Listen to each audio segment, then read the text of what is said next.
Assalamu alaikum, dear students. Today I am moving forward to the third chapter of the novel Goodbye, Mr. Chips. Before that, I already narrated the summary of the first and the second chapters. I hope you will have prepared the answers of the first two chapters. Along with that, I hope you have also memorized the synonyms of the first two chapters. Dear students, in the third chapter, we've been told that after his retirement, Mr. Chips went to live at the residence of Mrs. Wickets.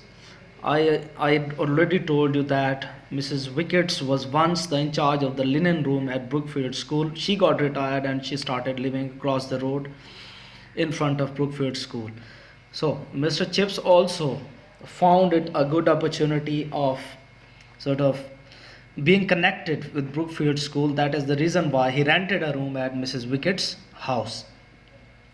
While he was living at Mrs. Wicket's house, he had quite enjoyments. Many visitors came to him. Some were former students, some were friends. He served them with tea, he chatted them, and he had a quality time.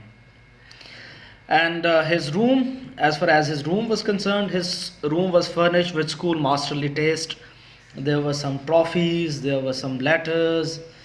He kept himself busy by correcting Brookfieldian directory and also reading the letters related to the affairs of Brookfield Public School. He was very hospitable. As I told you earlier, he served the visitors with tea and cake. And he was very fond of reading. He read detective novels mostly. And he enjoyed talking to visitors. He enjoyed remembering, for that matter. I mean, all the time he was lost in the memories of the past. It was a cherishing time for him to remember the old happenings of his time. As far as his knowledge of Greek and Latin languages is concerned, in the chapter we've been told that he was not a very profound scholar. He had a good command over Latin and Greek. He taught Latin very well, but he was not a profound scholar of those languages. He made students satisfied. Students were satisfied as far as his teaching method was concerned. He had a good command over Latin language, but somehow he was not an influential teacher. He did not influence his students a great deal.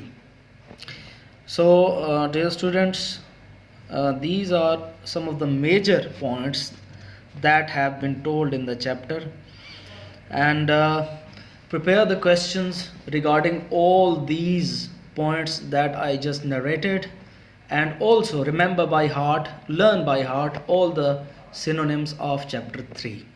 Thank you.